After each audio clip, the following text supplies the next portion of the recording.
this. It's about situation in the Middle East and for me, I think the most important takeaway or hinge at this summit is not so much the uptick of the spending, but the way the European countries will be able and capable to integrate their defense industry spending, because they're so rich, there's so much budget, but will they be able to translate and operationalize it? Because there's 17 different types of helicopters, there's so many different types of infrastructures for the train transport, etc. So that all needs to be aligned.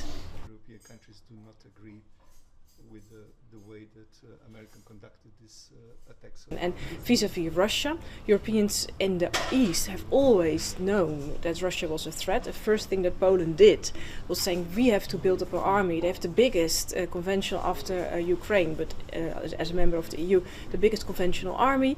They're very much aware. The Baltic states are as well. They have a whole of society approach, and they're now telling the Europeans, we told you so. We told you 2008, Georgia. We told you 2014, and you saw it happen in 2022. But I think within the coming years, let's say 6, perhaps 9 years, Europe could, in theory, be able to stand up to Russia on its own. The people, for example, changed very much their opinion about Middle East. And also it's a complete turnaround. It's a complete turnaround, and the past 10 years, the US has been pressurizing the countries of Europe to sever ties with China and cut it loose and invest more in the United States.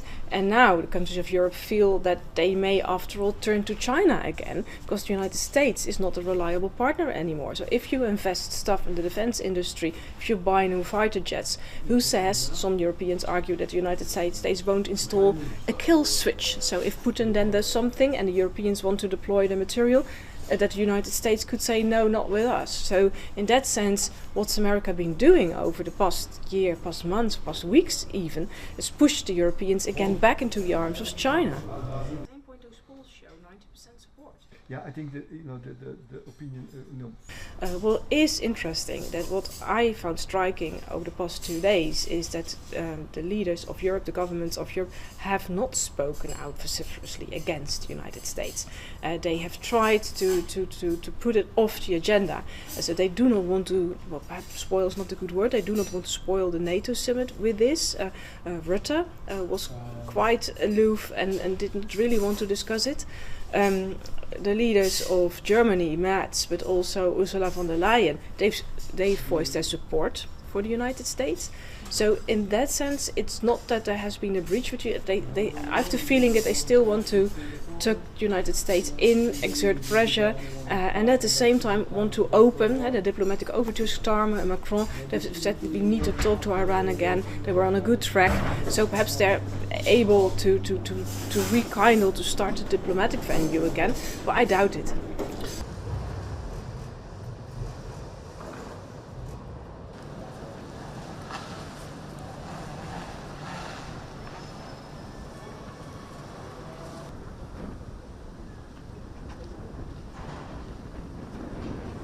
No problem. Okay, not bad.